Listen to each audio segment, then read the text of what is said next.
Most people believe they know what they will do if their spouse dies first. But when that moment actually comes, everything feels different. The house feels unfamiliar. The silence feels heavier than expected. And suddenly, even the smallest decisions don't feel simple anymore. This is not about paperwork or formal steps. This is about you, your heart, your ability to keep going when life no longer feels the same. Today, I will gently walk beside you through 6 important things that truly matter. These are not instructions. They are anchors. And one of them, especially the last one, is something most people never think about, yet it often shapes what life looks like after loss. Take a slow breath. Let's begin.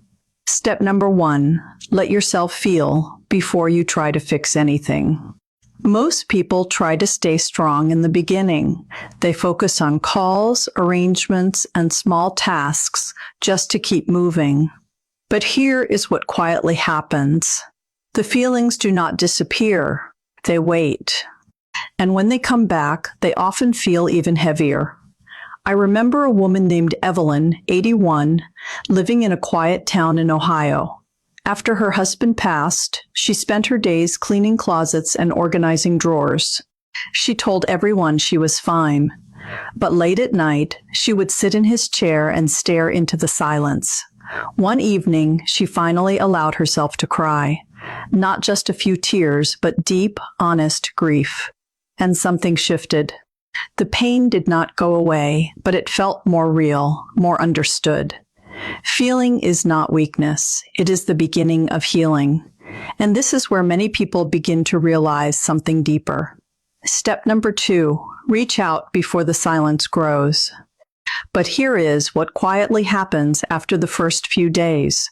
The calls begin to slow down, the visits become less frequent, and the house starts to feel even more empty. This is where loneliness can quietly take hold. There was a man named Jim, 77, from Texas. In the beginning, his phone rang often. Friends checked in, neighbors stopped by, but Jim stopped answering. He did not feel like talking. Days turned into weeks, and the silence grew louder. One afternoon, a neighbor knocked on his door just to say hello. That small moment reminded Jim he was not alone. From that day on, he made one simple promise, one conversation each day. It did not have to be long, it just had to be real. Connection is not about talking perfectly. It is about not disappearing into silence. And just when you think you can manage everything alone, something else begins to surface. Step number 3, gather what matters before it becomes overwhelming.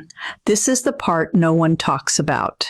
Life keeps moving even when your heart feels still. Bills arrive. Letters come. Accounts need attention, and your mind is already tired. Harold, 79, from Florida, faced this quietly. His wife had always handled the paperwork. After she passed, he did not know where anything was. Weeks went by before he found an important insurance document hidden in a drawer. During that time, he paid expenses he did not need to. It was not his fault. It was grief. When your mind is heavy, simple tasks feel confusing. But slowly gathering what matters can bring a small sense of control. You do not have to do everything at once. Just begin.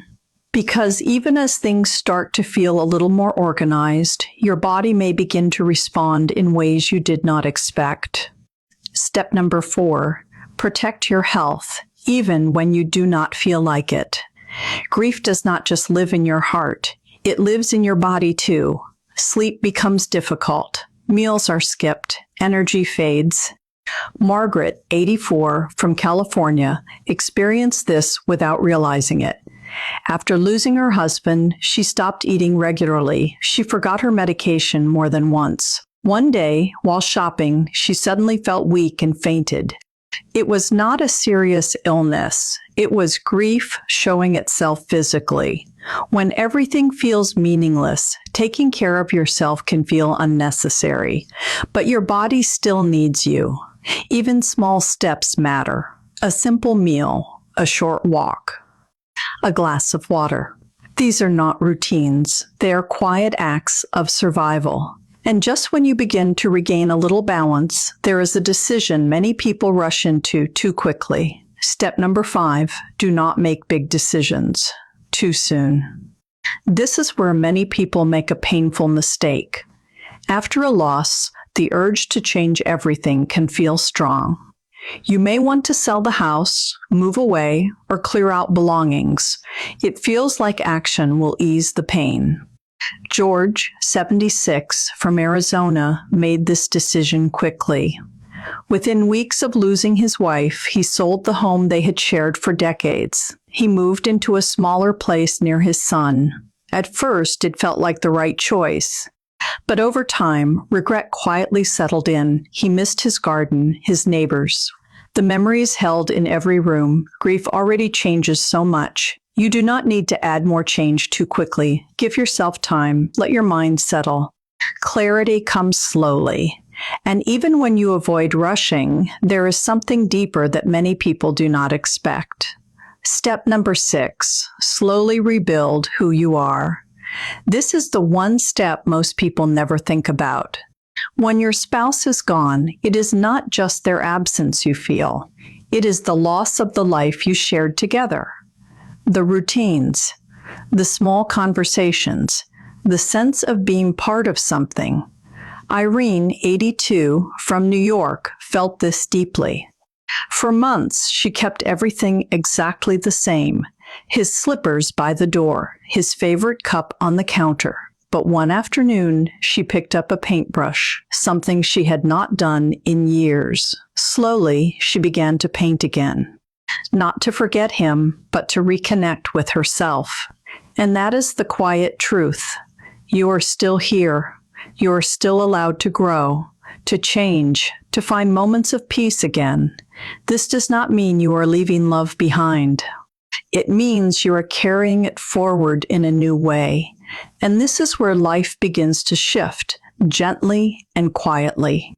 Losing your spouse is one of the deepest pains a person can feel.